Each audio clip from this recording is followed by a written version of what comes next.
Rais wa Jamhuri ya Muungano wa Tanzania Dr. Samia Suluhu Hassan leo Novemba 18 ya Jumanne 2025 kwa mamlaka alionayo ameunda tume huru ya kufanya uchunguzi wa matukio vunjifu wa amani yaliyotokea nchini wakati na baada ya uchaguzi mkuu wa Jumatano ya Oktoba 29, 2025.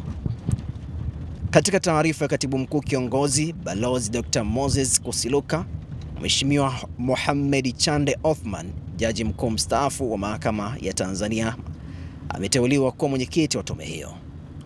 Wajumbe watakaofanya kazi katika tume hiyo ni pamoja na Profesa Ibrahim Hamis Juma, Jaji Mkuu mstaafu wa Mahakama Kuu ya Tanzania, Balozi Ombeni Yohana Sefue, mwanadiplomasia na Katibu Mkuu Kiongozi mstaafu, na Balozi Radhia Msuya, mwanadiplomasia na balozi mstaafu. Wengine ni Balozi Luteni General Paul Mela, mwanadiplomasia na balozi mstaafu, Mkuu wa Jeshi la Polisi mstaafu IGP Saidi Ali Mwema, Balozi David Kapia, mwanadiplomasia na balozi mstaafu, na Mheshimiwa Stergomena Lawrence Tax, katibu mtendaji mstaafu wa Jumuiya ya Maendeleo ya Kusini mwa Afrika, ambaye pia katika baraza la mawaziri lililopita alikuwa waziri wa ulinzi na jeshi la kujenga taifa.